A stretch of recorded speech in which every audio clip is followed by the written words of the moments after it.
video. Sa video na ito guys, meron tayong bagong update kay Mocha Mocha Loan Up na hindi ko alam kung magugustuhan niyo siya. Pero hindi naman siya masyadong makaka-apekto I think dun sa loan offer natin. Pero meron talaga siyang bagbabago. A lot of my viewers talagang nire-request yung update dito kay Mocha Mocha regarding their interest rate and as well as their practices regarding collection of debt. So alam niyo naman guys, na minsan nang na-revoke po itong si Mocha Mocha last April 26. And now, FYI guys, it's legally back. So, nasa SEC website na naman siya performing legally, no? Nasa active list of recorded online lending platform siya. And wala na yung revocation niya. So, I don't know what really happened regarding this loan up. Pero kasi marami naman talagang nakapagpatunay. Meron talaga siyang unfair practices of debt collection. Yun talaga yung reason kung bakit siya na-revoke. Kahit gano'n na na-revoke siya, still pa din, active pa rin siya to download with sa ating Google Play Store at marami pa rin pong nakapangutang. Which is, ano pa kaya ngayon na nag-perform siya legally nga, nag-ooperate siya legal. Sa katunayan, meron siyang 10,000 downloads sa Google Play Store at mataas yung rating siya, 4.6. Pero ang tanong dito, kumusta na nga ba itong si Mocha Mocha ngayon? Reasonable na ba ang kanyang interest rate? Kumusta ang customer service niya? Instant cash loan pa din ba yung ino-offer ni Mocha Mocha ngayon? Meron siyang bagong update last March 2025 lang. At guys, eto nga, no, nag-apply ulit ako at hindi lang basta nag-apply, talagang inutangan ko siya. And of course, lahat ng process na ginawa ko, isi-share ko siya sa inyo this year 2025. By the way, still po, si Mocha Mocha Loan Up po is under pa din po siya kay Copperstone Lending Incorporated, which is nakaregister siya sa SEC and then as well as submitting entity din siya sa CIC o saan ka pa, diba? Lakas maka legit. But doesn't mean guys na existing siya sa SEC or matagal na siyang loan up. Ito is okay siya. Kaya nga diba patuloy natin sinisilip itong mga ganitong mga existing loan up. Well, ilang beses na akong nag-update sa inyo regarding my Mocha Mocha account, no? And then, kapag nag-update ako sa inyo, guys, binubura ko talaga palagi yung account ko pag hindi ko bet mangutang. So, this time, guys, mag-a-apply ulit tayo. So, open lang natin si app. And then, as usual po, meron silang in-offer from 2,000 pesos up to 50,000 pesos daw. But, doesn't mean naman, guys, na ito talaga yung ma-receive natin, ha? So, usually, kapag first time tayo or new applicant nila tayo dito is mababang offer lang yung bibigay sa atin. Pero reasonable pa rin naman yung mga loan offer nila. So, here po, I need to input my mobile phone number here. And then, i-enter po natin yung verification code dito. Nung in-enter ko yung code ko dito, guys, nakalagay po dito, the account has been deleted. You can't register with this number. So, dito pa lang po, isa ito sa nagiging update po ni Mocha Mocha. Why? Kasi before, ito naman palagi yung mobile number na ini-enter ko dito ilang beses na sa Mocha Mocha kapag magkakaroon ako ng application dito. And then, dinidelete ko agad after din na-applyan ko ulit using the same number. So, paulit-ulit yon. Why this time na naging ganito na siya, na hindi na daw siya pwedeng i-register dito kasi na-delete ko na daw. So, again, isa yun sa nagiging update kay Mocha Mocha. Ngayon na once na na-delete na po natin yung ating account dito using the number that we use, the mobile number that we used previously sa pag-create natin account dito and then dinelete natin, hindi na po natin pwedeng gamitin. Ang ginawa ko, of course, para makapasok pa rin ako dito, no, gumamit lang po ako ng ibang mobile phone number and then yun, nag-work naman siya. Right after that, I need to input down my guarantors or co-makers info. So, ang term nila dito is guarantors or co-makers. So, dapat ito yung contact reference or character reference. I can say naman na ito talaga ay guarantors or co-makers. So, kapag maganon yung mga terminologies, diba, kailangan ng participation nila or signatories nila. Pero here kasi guys, nagmumukhang character reference lang yung ipoprovide natin kasi mobile phone number at pangalan lang naman nila yung pinoprovide natin dito at isa lang yung kailangan nila. Kung gusto mong mag-add dito, pwede naman. Pero sino ba naman gustong mag-add na ating character reference? Anyways, I need to choose one. From my phone book po, isa lang po yung nire-require nila. And then here po, we need to provide our ID details. Ito nga po pala yung mga IDs po na hiningi po nila. Napakadami po nito. So, pipili lang po tayo ng isa dyan. And then of course, pipicturean po natin yan front lang. And then once po nakapicturean po natin, na mag-i-input na rin yung ating name, birthday, gender, our address, as well as our marital status. And after po nito, move on tayo, which is the self-verification na. So, magpipicture lang po tayo. Alam na po natin itong portion na ito. And then, followed by our withdrawal info po. So, as usual, tumatanggap po sila ng e-wallet or online bank account po. Pero kapag mga ganito, alam nyo naman. So, sa e-wallet ko lang po talaga siya pinagkakatiwala. And preferably sa GCash lang po ako para mas mabilis ko po siyang manotice. The right after po nito is meron na po akong approved loan offer po. So, meron silang binigay sa akin na 3,000 pesos. So, pwede akong mag-loan dito from 1,800 to 3,000 pesos. And then, meron po akong 3 installment terms po dito. 1 for 3 terms, 4 terms, and then 5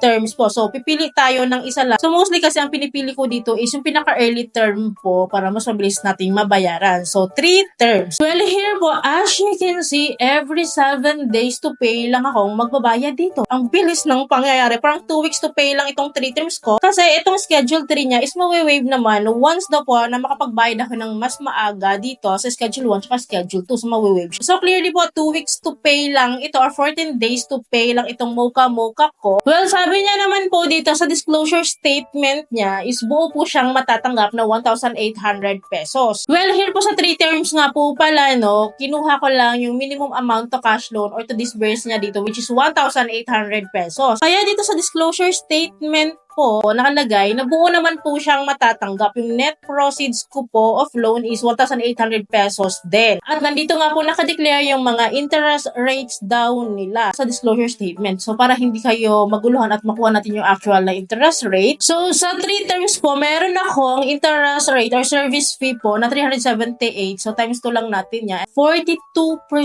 po ang interest rate or service fee niya po sa akin for 2 weeks or for 14 days to pay. So, gaano kalala po yun? So, almost 50% of the loan amount for 2 weeks po, yun po yung babayaran natin dito kay Mocha. So, payag ka. Well, ganun din po sa 4 terms at 5 terms niya po, no? Every 7 days to pay lang din po yung payment natin at ganun nga, mataas yung interest rate niya. Well, dito guys, hindi ko po inutang yung ganitong loan offer kasi mukhang agrabyado tayo din. Luging-lugi tayo doon. But after 2 to 3 days, binalikan ko tong loan app kong si Mocha. Ang tinignan ko nga kung may pagbabago. And may nagbago nga kasi upon opening the app, so nagbago yung loan offer nila sa akin. Di ba sa first time ko mag-apply dito, 3,000 pesos. So ngayon, 6,000 pesos na po yung loan offer niya. And I can loan the minimum amount of 2,000 to 6,000 pesos. And then here po, meron na lang akong dalawang terms. Isang 5 terms saka isang 7 terms. So, kung ibababa ko siya ng 2,000 pesos na loan offer ko, and then kukunin ko siya ng 5 terms, ito yung babayaran ko. Ito naman is within 15 days yung payment ko dito or twice a month akong magbabayad dito, which is okay na rin, di ba? Kahit pa paano, compare dun sa previous nga every 7 days and 2 weeks to pay lang siya, ito every 15 days or twice a month. So, as usual, mawe-wave po yung last scheduled term niya, which is lumalabas po sa 5 terms, 2 months to pay ko lang tong babayaran, and lumalabas po na 42% din po yung kanyang service charge or service fee o let us say na interest rate niya for 2 months to pay. So, lumalabas na 21% po monthly po ang interest rate niya, which is mas okay siya compared nga sa previous but not okay pa din compared to other loan apps or other legit loan apps din na katulad niya. Since sabi niya dito sa disclosure statement niya na buo nga po siyang matatanggap na 2,000 pesos. And since buo naman talaga pong matatanggap si Mocha since before pa na nakapag-loan ako ng paulit-ulit dito is buo ko talaga siyang natatanggap. Before guys, kapag kinlik ko tong submit, takot ako kasi alam ko wala nang bawian yon, so processing na agad yung loan ko at pasok na agad yun sa GCash ko. Ngayon kapag kinlik ko po itong submit, nakalagay naman dito na sold out daw. So paano naging sold out yun? Wala na kayong pondo? Naghihirap na ba si Mocha ngayon? Wala na ba siyang maipautang? So ibig sabihin guys, upon approval po is nireject niya ako. Hindi ako nakapag-disburse dito kasi wala silang pondo. Sold out daw yung kanyang pautang. Baby, ganito talaga si Mocha, no? And then kapag twice a month ka lang magbabayad dito or every 15 days, ganito siya. Kapag gusto mo mangutang dito, isa-sold out niya. Pero kapag within 7 days, kinuha mo yung loan offer mo, dun ka na a-approve. Dun yung napansin ko kay Mocha. Kaya paki-comment down below naman po yung mga may Mocha dito. Ilang installment term po yung in-avail niya and magkano yung loan offer nyo at interest rates nyo. Paki-comment down below naman. Some of you kasi sinasabi nyo, okay si Mocha ngayon, legit siya, maaasahan siya. And some of you din nagsasabi na hindi po maganda si Mocha. Ganun daw ulit yung kalakaran niya. Kaya paki-confirm yan sa comment section. Pag-usapan natin tong si Mocha ngayon. Ayun naman natin na magka-problema tayo in the long run or malubog tayo sa utang dito. Kaya don't worry naman. Patuloy pa akong mag-share sa inyo or magkakaroon ng mga bagong update dito regarding kay Mocha or other loan apps po na existing ngayon na nag-a-update. Titingnan natin guys. Kaya dapat po nakasubscribe po kayo and click yung bell button para lahat po ng videos ko is updated and notified po kayo. So yun lamang po. I hope po may natutunan kayo sa video. Kung nagustuhan yung video, please don't forget to like and share. And thank you for watching this video. Bye!